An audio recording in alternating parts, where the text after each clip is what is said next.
Assalamualaikum warahmatullahi wabarakatuh. Kembali lagi di channel saya. Kali ini saya dan kelompok akan membahas materi mengenai pusat pertanggungjawaban. Sebelum masuk ke materi, izinkan saya memperkenalkan diri terlebih dahulu. Nama saya Intan Tari Septiana dan saya tidak sendiri. Saya bersama 3 teman saya. Ada Mutia Lucy Revalianti, Martia Nurfa Kurniawan, dan Dahlia Zulka. Kami dari kelompok 3, kelas 5 di Akuntansi, Universitas Pakuan Bogor. Oke, materi pusat pertanggungjawaban. Jadi, perusahaan yang baik itu adalah hasil dari pengelolaan yang baik. Salah satu cara dari pengelolaan perusahaan yang baik adalah dengan menyusun struktur organisasi. Menyusun struktur organisasi yang jelas dan mendeskripsikannya dengan jelas kepada tiap-tiap posisi. Selanjutnya ada struktur organisasi, di mana dalam struktur organisasi terdapat 2 tipe. Yang pertama ada tipe struktur organisasi terpusat atau sentralisasi, di mana hanya sedikit wewenang yang dilimpahkan. Dan yang kedua ada struktur organisasi desentralisasi, di mana dalam struktur desentralisasi ini banyak wewenang yang dilimpahkan. Selanjutnya ada akuntansi pusat pertanggungjawaban, yaitu suatu sistem yang mengukur hasil dari setiap pusat pertanggungjawaban yang sesuai dengan informasi yang dibutuhkan oleh manajer. Untuk itu, pusat pertanggungjawaban erat kaitannya dengan akuntansi pusat pertanggungjawaban, anggaran, dan laporan pertanggungjawaban. Baik, selanjutnya ada contoh soal dan juga ada ilustrasi. Nah, kita beralih ke slide selanjutnya, yaitu apa? Ilustrasi. Ilustrasi di sini sudah sangat jelas ya, bisa dibaca oleh kalian semua. Tapi di sini saya mau sedikit menjelaskan. Jadi di sini ada Bapak Heru. Bapak Heru ya sebagai kepala sebuah divisi yang mana mengajak makan siang para stafnya.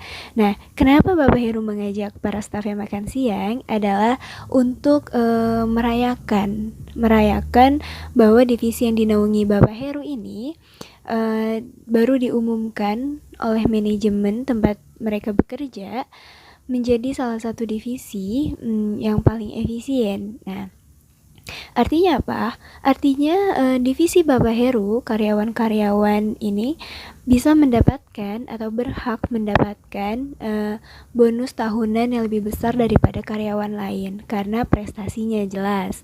Nah, yang jadi pertanyaannya di sini adalah bagaimana sih proses untuk menentukan divisi yang dipimpin oleh Bapak Heru ini adalah divisi yang paling efisien, atau bagaimana sih cara menentukan atau proses menentukan divisi yang paling efisien. Nah, nanti kita akan bahas di slide selanjutnya, oke? Di slide sebelumnya tadi kan pertanyaannya adalah bagaimana sih caranya kita tahu bahwa suatu divisi itu adalah divisi yang paling efisien. Nah, di sini di slide sekarang ini saya akan menjelaskan atau menerangkan bagaimana prosesnya. Nah, jadi pertama itu pada akhir tahun 2008 para direktur beserta kepala divisi departemennya, unit dan kepala bagian bersama-sama nih mereka menyusun anggaran untuk tahun 2009.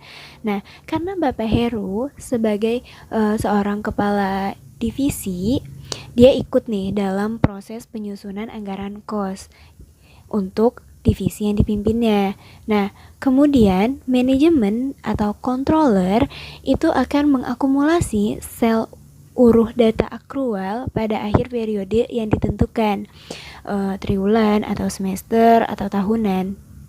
Kemudian nih akuntan manajemen akan menyusun laporan pertanggungjawaban yang mana berisikan perbandingan anggaran yang disusun pada akhir tahun 2008 dengan hasil kerja tahun 2009. Lalu laporan ini akan disampaikan kepada pihak manajemen, dalam kasus ini adalah Bapak Heru, dan juga dikirimkan kepada Bapak Heru sendiri dari hasil laporan tersebut. Lalu manajemen dapat melihat variansi atau varians hasil kerja dengan anggaran yang telah ditetapkan. Nah, variansi bisa menguntungkan, favorable atau sebaliknya unfavorable. Nah, berdasarkan laporan ini nih, manajemen bisa menetapkan besaran bonus untuk para karyawan. Nah, jadi sekiranya seperti itu prosesnya, bagaimana bisa kita melihat bahwa divisi Bapak Heru ini yang paling efisien atau tidak, seperti itu.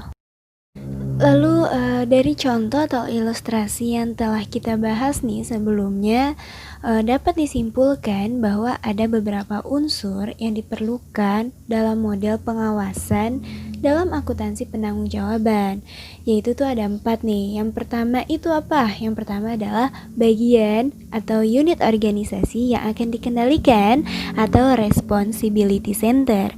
Yang kedua, ada penanggung jawab bagian atau responsibility person atau manager. Yang ketiga adalah anggaran sebagai alat kendali atau budget. Yang keempat, yang terakhir, itu ada laporan pertanggungjawaban atau responsibility report. Nah, teman-teman, sekarang nih selanjutnya ada tipe-tipe pusat pertanggungjawaban. Jadi tipe-tipe dari pusat pertanggungjawaban itu apa aja sih? Nah, tipenya tuh ada 4 nih teman-teman. Yang pertama itu adalah pusat kos. Nah, pusat kos itu yang mana bertanggung jawab terhadap kos yang berada dalam wilayah wewenangnya. Yang kedua ada pusat pendapatan. Nah, pusat pendapatan itu dia yang bertanggung jawab terhadap pendapatan segmen yang dipimpinnya. Terus yang apa lagi nih? Oh, yang ketiga. Yang ketiga itu ada pusat laba. Nah, pusat laba ini adalah yang bertanggung jawab terhadap pendapatan maupun kos yang bisa ditelusuri secara langsung segmen yang dipimpinnya. Lalu yang terakhir ada apa nih? Nah, yang terakhir itu adalah pusat investasi. Nah, pusat investasi adalah manajer yang berhak melakukan investasi dan harus mempertanggungjawabkan atas investasi yang dilakukannya. Nah, jadi itulah tipe-tipe dari pusat pertanggungjawaban. Selanjutnya, kita akan membahas tentang model pengawasan dalam akuntansi pertanggungjawaban. Model pengawasan dalam akuntansi pertanggungjawaban yaitu ada 4. Yang pertama, bagian atau unit organisasi sebagian pusat pertanggungjawaban, yang dimana fungsi struktur organisasi untuk penetapan dan penentuan. Ada 3 poin penting, yaitu deskripsi tugas masing-masing orang atau person yang berada dalam posisi yang ada dalam struktur tersebut. Kemudian yang kedua, ada wewenang dan tanggung jawab dari masing-masing posisi yang ada di dalam struktur tersebut. Dan yang poin ketiga yaitu ada garis pelaporan pertanggungjawaban. Nah, di slide selanjutnya ada bagian struktur organisasi. Ini merupakan struktur organisasi PT Fiona, ya, yang mana merupakan contoh penerapan akuntansi pertanggungjawaban. Nah, posisi paling atas itu diduduki oleh Dewan Komisaris, yang dimana dia dibantu oleh Presiden Direktur. Nah, Presiden Direktur ini membawahi 5, yaitu ada Direktur Keuangan, Direktur Sistem Informasi, Direktur Produksi, Direktur Pemasaran, dan Direktur Personalia. Kemudian, dari 5 direktur ini memegang 3 departemen. Nah, masing-masing memegang 3 nih, yaitu ada Departemen Pemeliharaan, Departemen Pengawas Operasi, dan yang ketiga ada Departemen Pengawas Kualitas Produksi. Nah, ternyata di dalam departemen ini juga masing-masing memegang 3 bagian, yaitu ada bagian pemotongan, bagian perakitan, dan bagian pengepakan. Nah, selanjutnya ada model pengawasan dalam akuntansi pertanggungjawaban yang nomor 2, yaitu manajer pusat pertanggungjawaban atau responsibility person. Tugasnya itu ialah yang mempertanggungjawabkan kos atau pendapatan. Nah, kemudian yang ketiga ada anggaran. Anggaran yang merupakan pernyataan mengenai estimasi kinerja yang hendak dicapai selama periode waktu yang dinyatakan dalam ukuran finansial.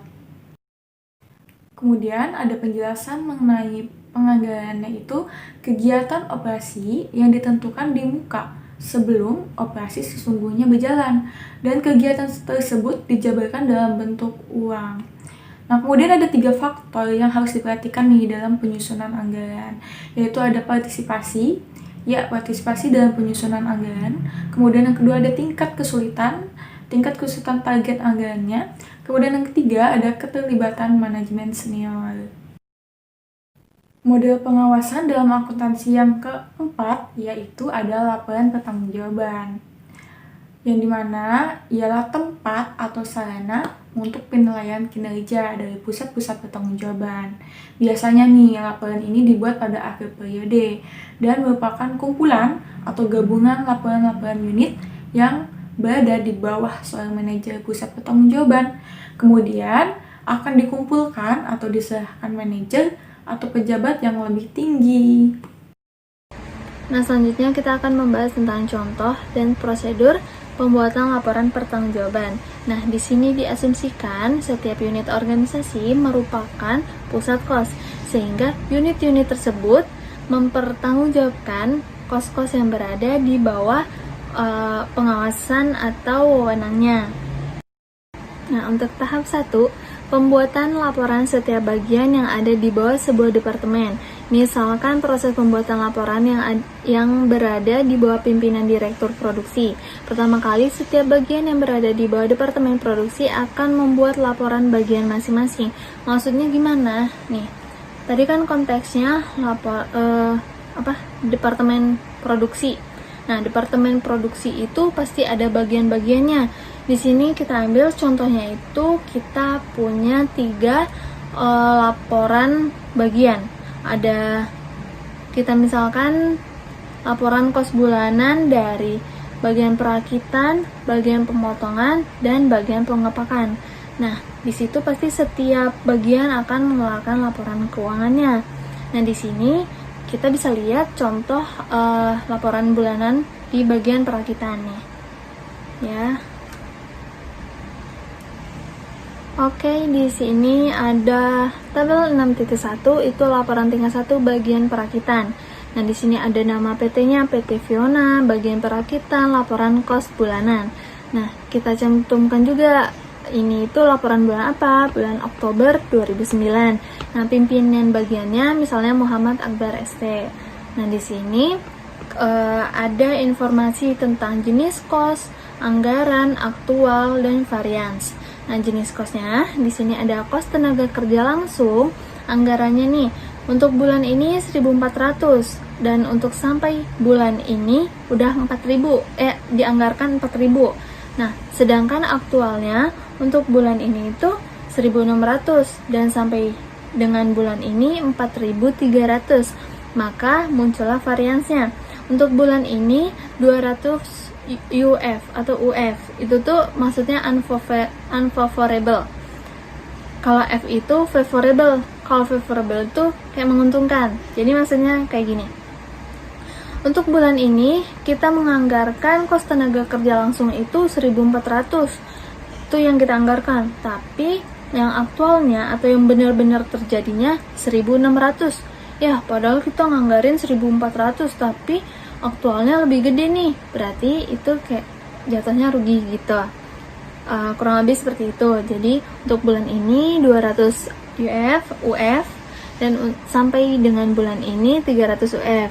Nah, untuk kos listrik bulan ini kita menganggarkan 400 dan sampai dengan bulan ini kita menganggarkan 1.200 dan aktualnya atau yang terjadi untuk bulan ini 350 dan sampai dengan bulan ini 1.100. Jadi untuk bulan ini ada 50 favorable. Nah, ini kita untung nih. Dan untuk sampai dengan bulan ini 100 favorable juga. Nah, untuk bahan-bahan pembantu anggaran untuk bulan ini 1.000, terus sampai dengan bulan ini 2.800 dan aktualnya ada 940 untuk bulan ini dan sampai dengan bulan ini 2.640. Maka variansnya untuk yang bulan ini 60 favorable dan sampai dengan bulan ini juga 160 favorable. Nah, untuk premi lembur untuk anggaran yang bulan ini ada 600 dan sampai dengan bulan ini ada 2.000 Terus bulan ini ada 640 sampai dengan bulan ini 2200, maka dapat varians untuk bulan ini 40 unfavorable, dan sampai dengan bulan ini 200 UF. Untuk premi untuk lain-lain maksudnya itu kita anggarkan 800 dan sampai dengan bulan ini ada 2800 dan aktualnya ada 820 sampai dengan bulan ini 3000. Maka variansnya untuk yang bulan ini itu 20 favorable dan sampai dengan bulan ini 200 unfavorable. Nah, di sini bisa dilihat totalnya untuk anggaran yang bulan ini itu 4.200, untuk sampai dengan bulan ini 12.800, dan bulan ini yang aktualnya yang benar-benar terjadi itu 4.350, dan sampai dengan bulan ini 13.240. Jadi total variance yang bulan ini itu 150 unfavorable. Dan untuk yang sampai dengan bulan ini 440 juga unfavorable gitu. Nah, untuk tahap 2, setiap bagian akan menyerahkan laporan yang telah dibuat kepada departemen. Nih, tadi udah dibuat. Misalnya tadi kan contohnya cuma perakitan ya, tapi pada kenyataannya itu ada laporan dari bagian perakitan, pemotongan, dan pengapakan. Jadi ya setiap anak dari dari pusat dari departemennya gitu. Nah, di sini kepala departemen kemudian akan menggabungkan laporan yang berada di bawahnya. Nah, yang tadi digabungkan. Dalam kasus PT Fiona dapat dilihat laporan berikut. Bapak Sigit ST selaku kepala departemen pengawas operasi produksi akan membuat laporan departemennya yang berisikan gabungan dari 3 bagian yang ada di bawahnya. Nah, 3 bagian yang tadi ya. Nah, yaitu pemotongan, perakitan, dan pengapakan. Selain berisikan jumlah kos ketiga bagian, akan ada tambahan kos yang dilaporkan berupa kos kantor Departemen Pengawas Operasi. Sama halnya seperti bagian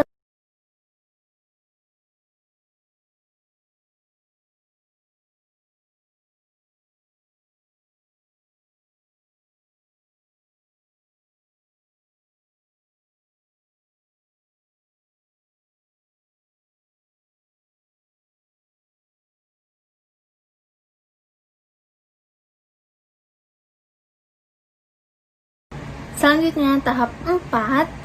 Di sini semua laporan yang diserahkan oleh para direktur akan digabungkan menjadi salah satu laporan perusahaan secara keseluruhan. Jadi ada laporan-laporan dari para direktur itu akan disatuin dan akan menjadi salah satu laporan perusahaan secara keseluruhan. Nah, di sini juga ada nih contoh laporan rangkuman dari para direktur PT Fiona. Nah, di sini tabel 6.4 laporan tingkat 4 presiden direktur. Di sini ada PT Fiona, rangkuman laporan direktur, laporan kos bulanan. Ini bulannya Oktober 2009. Di sini juga sama, ada jenis kos, ada anggaran, ada aktual, dan varians. Nah, di sini ada nih kos kantor presiden direktur dianggarkan bulan ini itu 20.000 dan sampai dengan bulan ini 62.000, dan aktualnya bulan ini ada 22.000 sampai dengan bulan ini 64.000. Variansnya untuk bulan ini 2.000 unfavorable dan 2.000 unfavorable. Nah, direktur keuangan itu ada yang dianggarkan 45.000 untuk bulan ini. Dan sampai dengan bulan ini ada 125.000. Sedangkan yang terjadi itu 47.000 untuk bulan ini dan sampai dengan bulan ini 122.000. Nah, variansnya untuk bulan ini 2.000 unfavorable dan 3.000 favorable. Terus ada direktur sistem informasi. Nih, anggarannya bulan ini 28.000. Terus sampai dengan bulan ini 87.000. Aktualnya bulan ini 27.000 sampai dengan bulan ini 85.200. Bulan ini variasinya ada 1.000 favorable dan sampai dengan bulan ini 1.800 favorable. Terus ada direktur produksi. Untuk anggaran bulan ini 31.400, terus sampai dengan bulan ini 101.200. Terus bulan ini aktualnya itu 33.850, sampai dengan bulan ini 102.400, dan variansnya bulan ini 2.450 UF, dan sampai dengan bulan ini 940 UF. Nah, direktur pemasaran untuk anggaran bulan ini 24.000, sampai dengan bulan ini 76.000, dan aktualnya 22.000, sampai dengan bulan ini 73.000, dan seterusnya. Jadi intinya itu untuk mencari variansnya itu antara yang dianggarkan sama aktual. Apabila yang dianggarkan itu lebih besar, maka favorable karena menguntungkan. Jadi kita menganggarkan 10.000, kita udah mikir ini pasti biayanya 10.000 nih, tapi pas kenyataannya ternyata biayanya itu cuman 8.000, berarti 2.000-nya nggak kepake. Itu favorable atau menguntungkan buat kita. Sedangkan misalnya kita menganggarkan 10.000, tapi aktualnya atau yang terjadinya itu 12.000, berarti ya kita unfavorable nih, karena kita harus mengganti, karena yang kita anggarkan lebih ternyata salah sasaran, salah apa ya istilahnya, bukan salah sih, tapi kurang tepat menganggarkan gitu, terlalu kecil. Nah, jadi tadi itu contoh laporan tingkat 4 dari Presiden Direktur, yaitu rangkuman dari laporan Direktur dari PT Fiona. Sekian pemaparan contoh dan prosedur pembuatan laporan pertanggungjawaban. Bye. Demikian penyampaian materi pusat pertanggungjawaban dari kami. Mohon maaf bila banyak kekurangan, dan semoga teman-teman banyak mengambil manfaat dari video ini. Terima kasih untuk teman-teman yang sudah menonton video ini dari awal sampai akhir tanpa nge-skip videonya. Semoga teman-teman tetap stay